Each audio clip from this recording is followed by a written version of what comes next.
All right, welcome along, everyone, and thanks for coming. So today, Eduardo is going to give his talk on basis of HRI and a model of reciprocity in HRI. So give a big hand to Eduardo. Yeah. Thanks for coming. I'm really happy to be here. I'm most happy because now I'm start to be a PhD student here, so it's good. So some of you know me and some of you know me drunk, so it's a good start to start studying here. Adrian told me that I must talk at least 30 minutes, so my research is not really advanced to talk 30 minutes, but I can talk for many things with connections with my research. So maybe talk about my background, it's a good idea for me. I'm not so sure about you, but okay. So, some of you know that I'm coming from Mexico.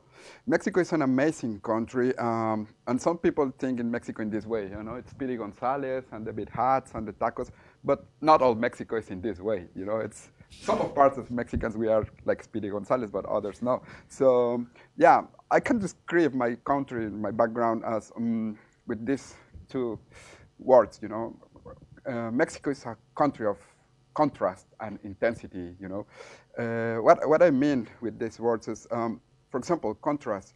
We have 20 million of poor people in extremely poorness, and the richest man in the world is a Mexican. You know, maybe he can distribute his fortune between the Mexicans, and we can solve the problem. But I guess he will don't do it. So another example, for example, New Zealand had 13 Olympic medals in the last Olympics, and Mexico had just 7 medals, but the population is really different, you know. New Zealand, it's 4.5 million people, and Mexico, it's 120 million people. So the relation between number of medals and population is really different among two countries. Anyway, the food is delicious. You can see the food is something important for Mexico and for the Mexicans, you know. There are candies here, and this is a huge chili, fillet of meat and spicy things, and it's really delicious. One day, if you go to Mexico, you must try it. We call it chile relleno, that means fillet chile. And this is one of the typical dishes in Mexico, mole, Poblan mole. And it's really nice because have chili and chocolate, and it's really, really nice. Maybe one day, if I go back to Mexico, I can take a little bit for you, and we can taste, and after, the toilet will be really busy. Okay. In addition, we have amazing artistic expression. Maybe Mexico is not really a power in science or technology, but in artistic expression and in cultural goods, it's really strong. There are a lot of Mexican culture around the world. One of the examples are these architectural things. For example, this is a font of lovers from one architect called Luis Barragan, and the towers of Satellite. It's a symbol in the northwest part of the Mexico City. I live 10 minutes away from these towers, and this is a sculptor from a sculptor called Sebastian, and it's in the east of the city, one of the problematic parts of the city in Mexico. But you know, I'm talking about art now because next I will continue with some ideas around this part of my research, so don't be bored, please.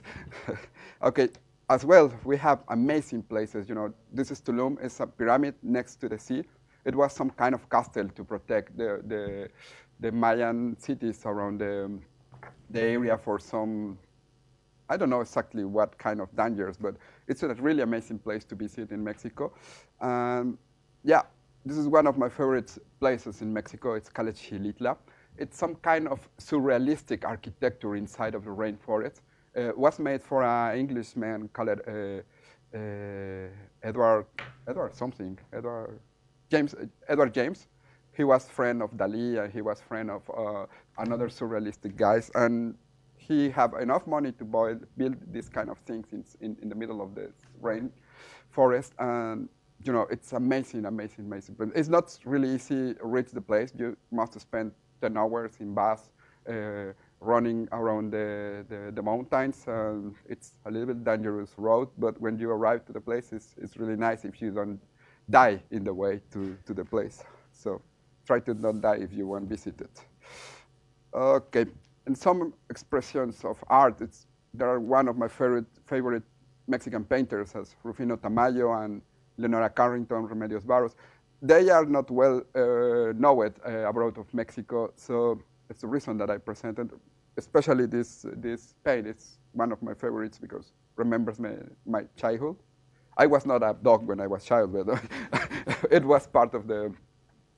This image was the corporative image of the free books in the educative Mexican system. So that's the reason that I'm. And about music, we have a lot of music. We have traditional music, and for example, Lila Downs, it's a half American Mexican singer that improved the performance of the traditional songs in Mexico. And we have as well, at the same time, many rock bands, really innovative and really creative. And maybe you know some of them, maybe not, surely no. She's one of the most famous singers in Mexico. Carla Morrison now it's one of my favorite underground singers as well. And we have some kind of obsession with the dead. Maybe it's one of the reasons that I'm working with robots because they are not live.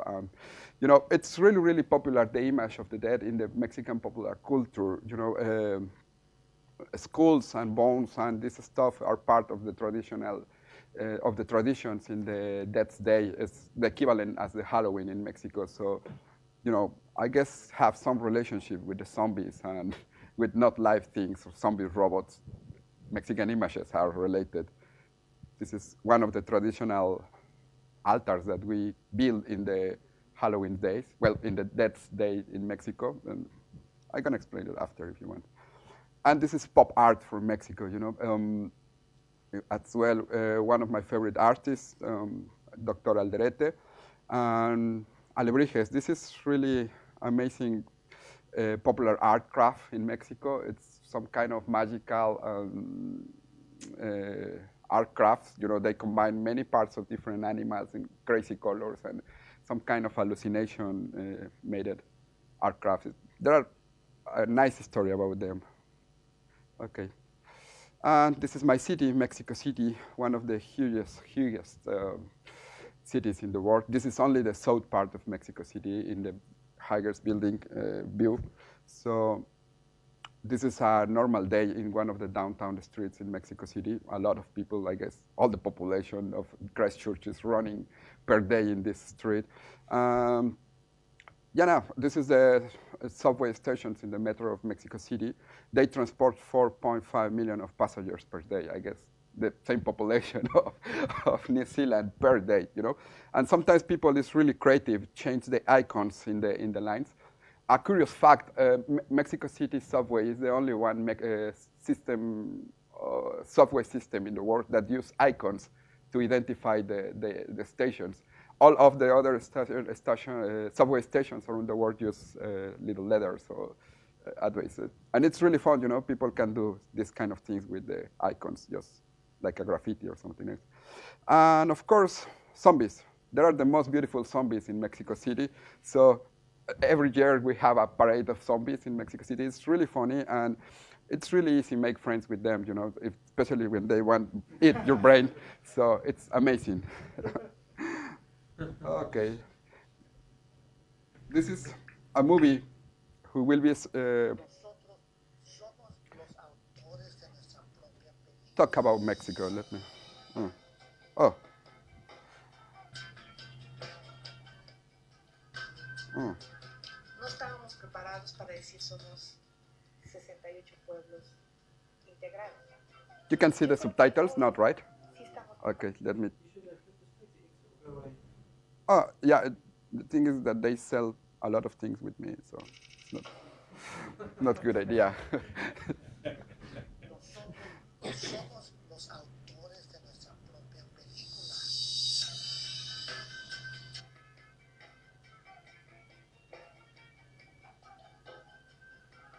No estábamos preparados para decir somos 68 pueblos integrados. Yo creo que hoy sí estamos preparados para finalmente reconocer esa diversidad cultural del país. La espiritualidad está por encima de la religión. La religión nos separa. los une.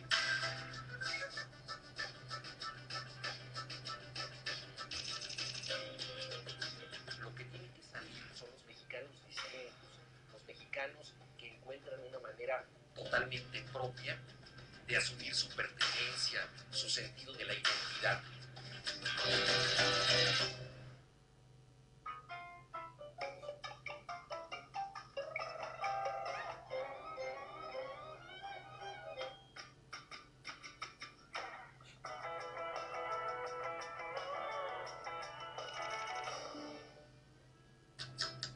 Esta cosa que no podemos llenar, creo que es un motor de la vida, ¿no? Es como el horizonte, te acercas y el horizonte se aleja, pero ya caminaste.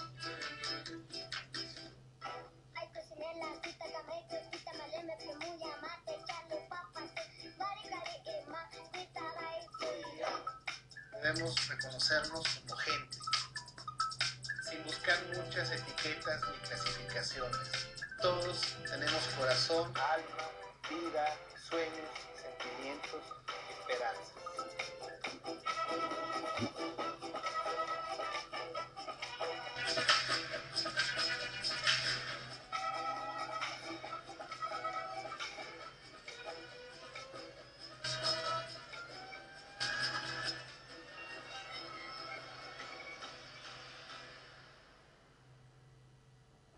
Okay. Únicamente tú puedes cambiar tu película. Okay, coming soon. This is part of my background, my cultural background, or part of my personality. So, yeah, I guess sometimes it's in the same level of importance that education and so on. So it's it's talk about my cultural background. It's will be part of my research in some point, I guess. Anyway, it's an amazing country to. Okay, next. It's an amazing country to visit, and you must try to visit it one day. And it's a crazy culture. Okay, and about me, my education was in the National University of Mexico. It's one of the biggest universities in the world. In fact, it's 269,000 of students and almost 125,000 of teachers. Almost the population of Christchurch are working in the university, and it's really, really complex institution. It's a fundamental part of the Mexican society. Many presidents has been ex-students from my university. Well, I'm not so sure if it's good or not, but anyway, many presidents of another Central and South American countries has been students of my university. And the university had 3 Nobel Prizes for some of their important ex-students. And yeah, I studied the Master in Industrial Design there. I spent some time as well in Osaka University in a research stay in the Intelligent Robotics Lab, which the head of the lab is Hiroshi Ishiguro. It's one of the most important researchers in the field of human-robot interaction. Well, my major is in the National Polytechnic Institute of Mexico. I studied bionic engineering. It's related with biomechanics and bioelectronics and bio something. You can do a lot of things with bio something, biobiology, so I guess, no? But biophysics and biochemistry, and it's more related with biomimetics and prostheses, ortheses, and bioelectronic devices. And I spent a short stage in the Metropolitan Autonomous University studying industrial design, maybe 1 year, because I suspended some subjects in the engineering, so I spent studying in the other school, and I was working as well, but anyway. And I was lecturing in both universities and the National Polytechnic Institute for a few hours, and I was lecturing the master program for a few hours in the National Autonomous University. And before, this is my group, my class. We are the class of 2009. And you can see there are not many people in each generation.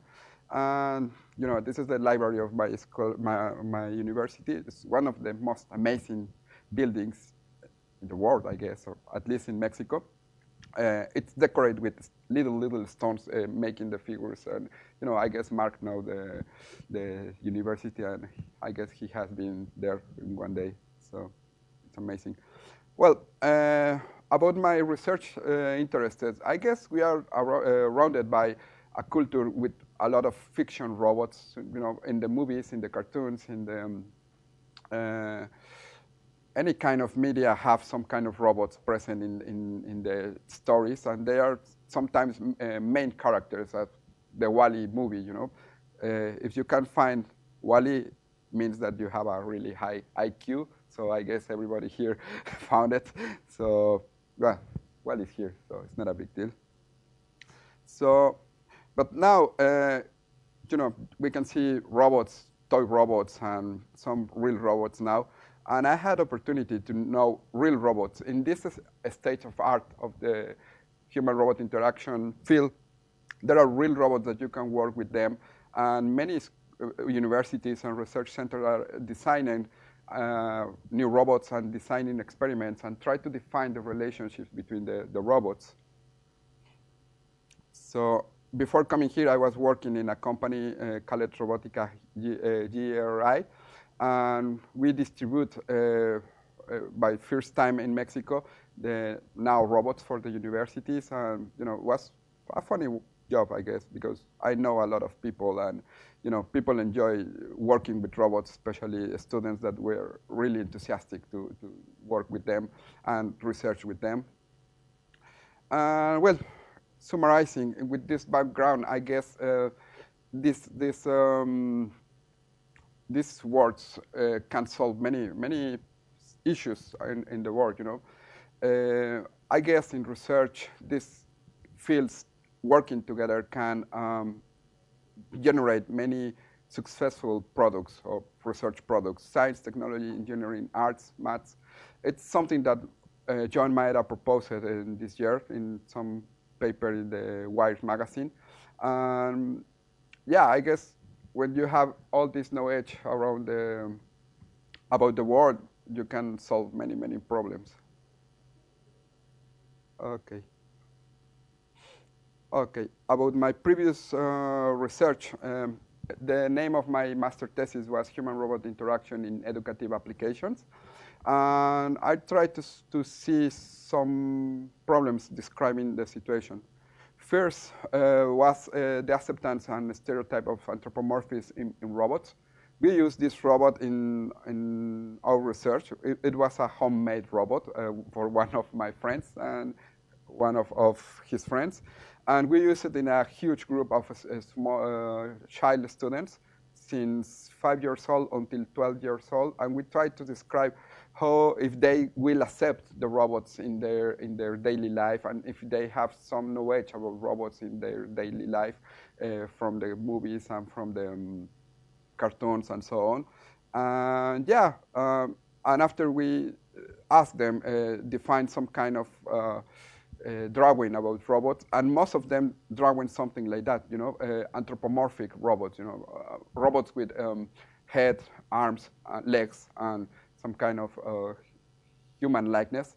And a few of them draw something else, and a few of them draw just crazy lines and colors and nothing, And it was a descriptive experiment just to know if the people, if the children, the next generation of users of robots, have some ideas or some clear ideas about the robots.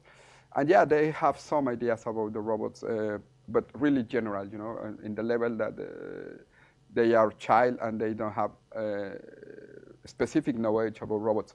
With some exceptions, the children who are taking courses about robotics in their schools and in special summer courses, they have seriously, deeply knowledge about the robots, and they understand the technology, and they can reach many goals along their education. The second part of my thesis was about try to use the robots in educative applications, teaching some words in Spanish. I used this robot. I use this robot. It's a robot called Zinki. It was designed in the Intelligent Robotic Lab in Osaka University. And the experiment consists in compare the performance of the robots against puppets teaching some words in Spanish. The bad news for me was that the puppets were so much better than the robots teaching Spanish. The reason is that there are some kind of hidden interaction between the master of the puppets and the user. So you have some kind of body clues.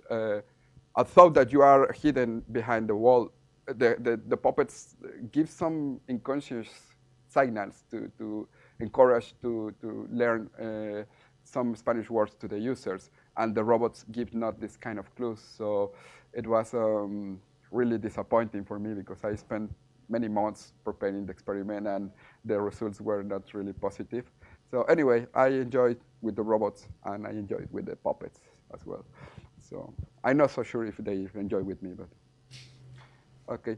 And one of my crazy ideas in the master was try to research about dog-robot interaction. But fortunately, my supervisor banned me that I can work in this kind of crazy things. And Ishiguro Sensei told me that it was not a good idea, that because he tried it with his own dog and said that it was not positive results. So thanks to God, I didn't research about dog-robot interaction. Do you know what he tried? Huh? Do you know what he tried? What is what? What your professor tried? I guess he was only curious about it. But the thing with the animals and the robots is that the animals obtain clues from your smell, and they smell you, and they use another senses more than the sight to interact with the person. So the robots don't give it this kind of clues. And yeah, but in order to do formal research, it's a problem because you need laboratory experimental animals, and it's really expensive, and it was not really. It's better work with humans in this sense. They are more cheaper than experimental animals. So, yeah. Well, in fact, you can keep the humans in jails. You use rooms, so it's so much better. Okay, about well, I told you before that I'm working in HRI, human-robot interaction.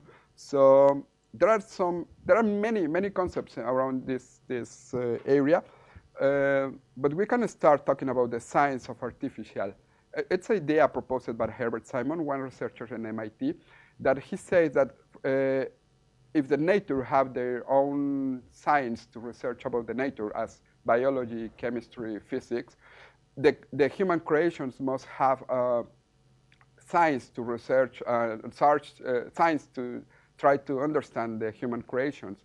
And that's the reason that we have artificial intelligence, computer science, design, architecture, because all of them are working around the human creation. So it's a really good idea, and it's really understandable because there are complete different universes of research.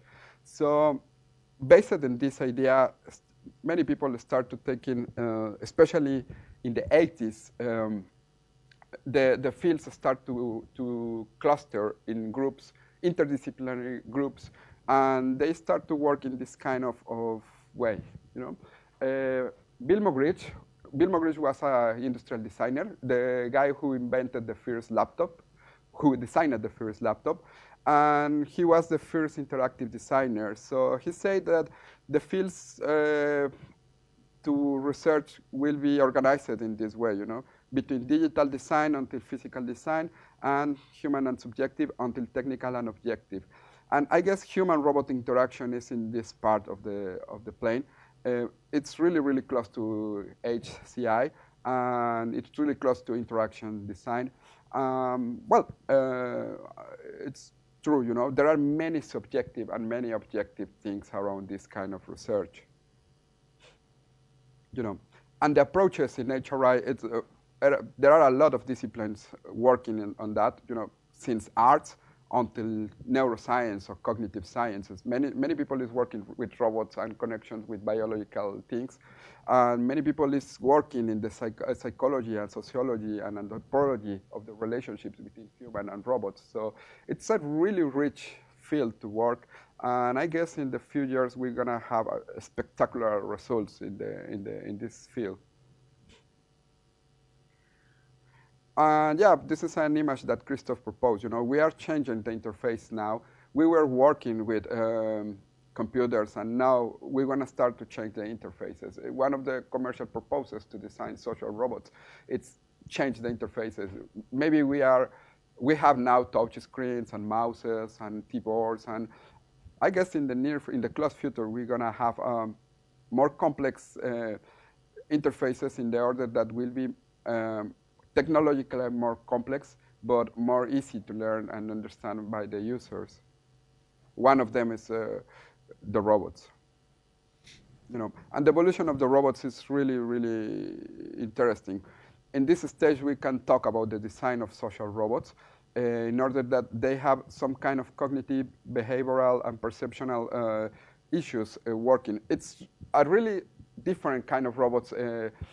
They are different in the sense that there are not the traditional robots that they are used in the factories or in the industrial environments. Robots that they are designed to repeat a task every day, every hour, every second.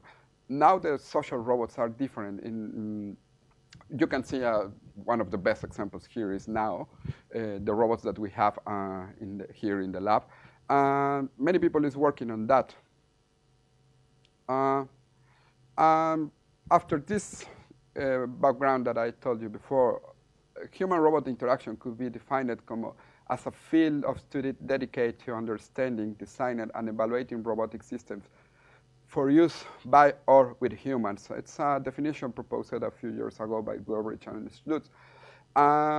Yeah, it's really general because this field is growing up and it's relatively new. We don't know exactly what is going to happen in the design of evaluating of these robotic systems because technology it's advancing faster than the science. So there are more robots able than ideas to use these robots. So this field will be in this way along the time. So another concepts about this kind of robots, social robots, and human-robot interaction, we can talk about anthropomorphism. It means the human likeness of the robots. It's some kind of it's one of the factors, one of the most important factors in this field, you know, because a difference to the industrial robots, the social robots must have, I guess, I'm not so sure if everybody here is agree, must have some kind of human likeness to be accepted by the people in the daily life. Another concept is the user interaction. You know, I was talking about the application that we use in the Ice Fest with Lee a few hours before. The user interaction is really important because we have some problems when we are using some applications or some mobile phones or some softwares. In the case of the robots, it's more delicate in the sense that there are tangible interfaces, and the tangible interfaces are related with a learned curve and are related with the faster acceptances of the users of these interfaces, or a complete rejecting of the interfaces to be used in the daily life. So it's really important in order to design commercial products or useful products, user robots, design perfectly interactions that will be useful for the users. And some concepts, I will not be deeply in them, acceptance and proximity, that are part of the user interaction with robots. Another important concept is the media equation. I'm not so sure if somebody here know about the media equation. You know, well, Cuba knows about it, but Cuba knows about everything, so. Okay, the media equation means, well, describe the way that you give personality to the objects. You know, some people put name put name at the cars, at the laptop, and the objects. some people put name at parts of their bodies. So it's some kind of phenomena that connect the objects with the feelings and emotions of the people in the life. You can feel angry with your computer when it's not working, or you can feel angry with your angry with your robot in some point when you're working with robots in the future. So there are concepts that will be developed in the researching. One of the other phenomena or discussions in HRI is the uncanny valley. The uncanny valley is this curve that describes the acceptance of the robots depending the human likeness. So now there are huge discussion about if it's valid or no, because it was tested in the 70s with a prosthetic hand, and now the robots are so much more advanced, and the curve could be modified. But essentially, the idea is that industrial robots are like another machines, like any kind of machine. But in some point, the corpse, the zombies, and robots with a human likeness so high could be rejected by the users. Depending of this human likeness is not really well reached. So it's really, really hard to get an equilibrium in the human likeness with the robots. And, there are some examples about it. The robots of Ishiguro Sensei, the goal of these robots is try to get the higher human likeness, but sometimes the technical constraints not allow that the robots are well developed and completely human likeness. For example, this Photoshop is a cute woman broken or something like that. It's really hard to see if it's a human or a virtual agent or something like that. Wait. And this is a movie that was a disaster, a financial disaster, because they used some kind of animation to try to be realistic, but I guess was so realistic, and the people rejected, and they keep the movie just a few weeks in the cinemas because people doesn't like this kind of animation. I'm gonna show you how it's related with the uncanny valley.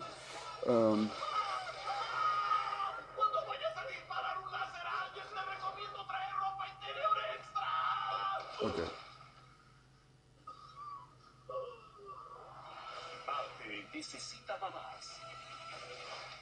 Okay. The face of the protagonist, it's tried to be realistic, but it's not totally realistic. So in some point, I guess the people reject this kind of animations and doesn't like. They prefer cartoons, I guess.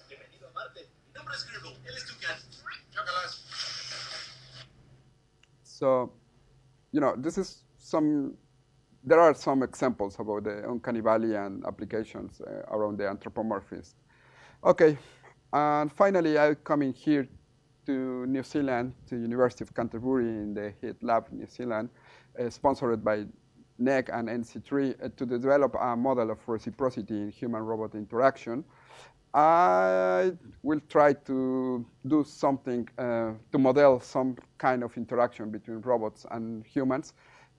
And, the most important thing is what we're gonna put in the robot, The most important thing is design interaction with reciprocity. I'm gonna explain in the future, in some moments, the interaction and reciprocity.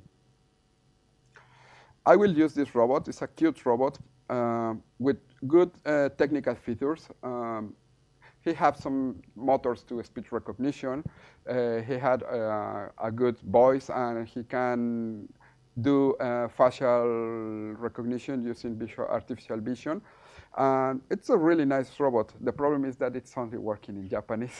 So I have a big problem with that, because we can modify the robot and we can modify the operating system, and we can do essentially nothing to modify the robot because NEC forbid open the robot and see the hardware, so we have a big deal. Maybe we can try some software solutions to solve the problem.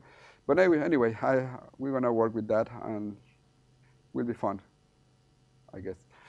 Okay, talking about reciprocity, I guess the example is this law, lex talionis in Latin, talion law in English, is part of the Hammurabi code in the Sumerian culture. It's eye for an eye, tooth by a tooth. You know, talking a bit about reciprocity, I guess everybody in the daily life can see or feel phenomena related with reciprocity. You know, reciprocity is defined by like a responding to a positive action with another positive action, rewarding keen actions or in negative actions. You know, I guess there are many approaches to reciprocity, from the economy, psychology, sociology, anthropology, ethnography, and philosophy. And I guess an important issue about reciprocity is that there are some difference between the Western culture and the not Western cultures. The perception of the reciprocity between people is different. Describing the reciprocity, of course, there are positive and negative reciprocation. And, you know, the consequence of this reciprocity are wars, cruelty, indifference, selfish, and the positives are friendship, favors, love, and familiar relationships. Of course, as well, there are unintentional reciprocity that is usually present in business and commercial activities, and unintentional reciprocity that it's part of the familiar relationships, part of the friendship, and part of the love. And they are conditioned by the education, the culture, personality, gender, and age and experience of the people that they are participating in interaction with some kind of reciprocity involved. You know, there are many applications about the theory of the reciprocity, depending from which field are you talking about.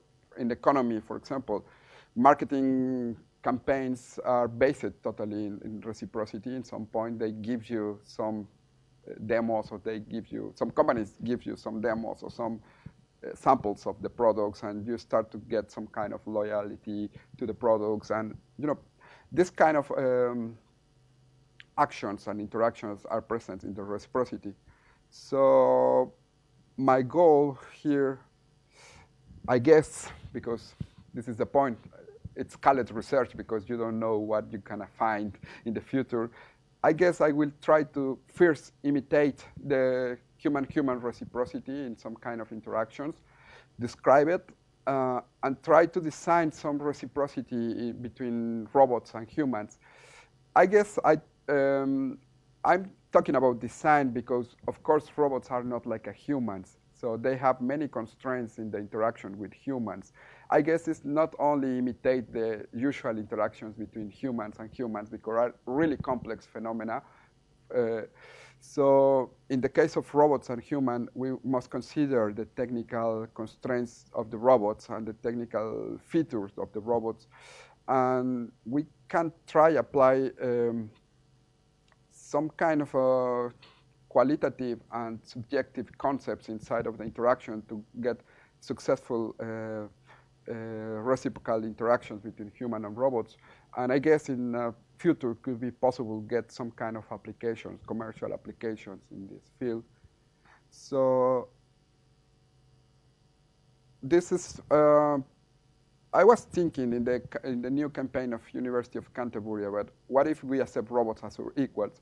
I guess this question is totally related with the question about the reciprocity between humans and robots. I'm not so sure if it's possible to accept the robots as our equals, in the sense that it's the same question and answer about if males and females are equal. Of course, are not equal, are different, in the sense that there are not one is better than other.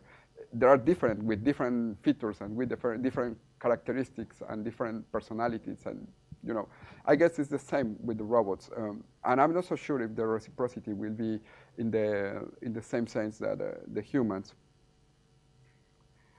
And essentially, this is all my work, my goals in the future, and my background.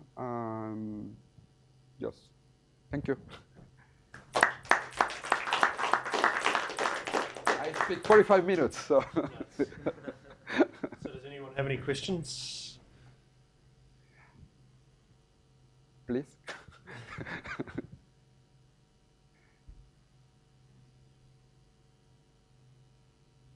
No. Saying that you're trying to make a model of reciprocity, are you looking into mathematical model or? Yeah, could be ideal, get a mathematical model. The thing is that I guess there are involved many variables in the process of reciprocity between human-human interaction. In the field of economics, they have some equations that try to model some simple interactions. For example, they have a classical experiment bidding. People give money and receive money and again give money, and they are increasing the bidding. Could be really, really, I will feel really successful if I can reach a mathematical model, modeling some simple variables in the interaction, I guess. But now my approach is try to know what happened in many fields. For example, I can see some researchers, some American and British researchers have some kind of approach about reciprocity, but some French and German researchers in the same field of anthropology, they have a different approach and different concepts and different definitions about reciprocity. So now it's really important in this stage try to define what will be my basement, my knowledge basement for continue my research. But yeah, I would like reach a mathematical model, but I'm not so sure if it's possible get a model with all the variables. Well, not all variables, but many variables involved. So the aim is to define a model for the future, so people can use it to design better robots. Mm-hmm. So it's like more like a set of guidelines for future use of designing robots. Yeah, definitely. I guess this is the goal, and I guess it's part of the interest of the company in this research, because now the robot that I'm gonna use is a prototype robot, used only in laboratories. So I guess in the future it's needed, that will be needed that the robot be a product, a product with usefulness. So yeah, we need some kind of guideline about what the consumers can expect about the robot.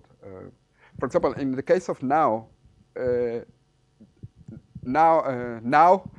Now builder have an Apple store, an application store online, and they have a few tiny, not really useful applications for the robot. And I guess this is the business model for this kind of technologies. They're gonna offer a technological platform of robots, and they're gonna start to encourage to the developers to develop some applications in this platform. There are an example, a Spanish robot called Cubo.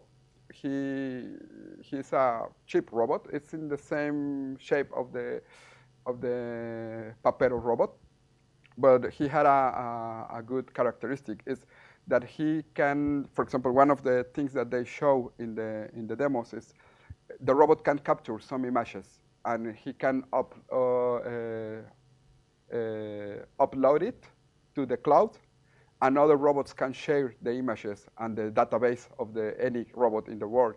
So in the next point that the other robot in other part of the world can see the same image, for example, a horse or a truck or a car or something, can identify the image. And they have a common knowledge base, database. This is some kind of the applications that we can have or we can expect about the robots in this sense, in the commercial sense.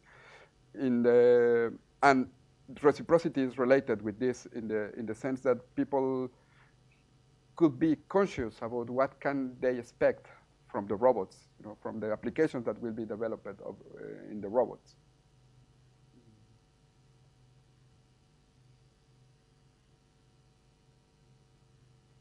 All right, well, if no one has any other questions, we'll give Eduardo another round of applause. Thank you. And he may be willing to hang around and answer any other questions that anyone wants to ask him privately. Okay, All right, thank you very much. Thank you. Thank you, Eduardo.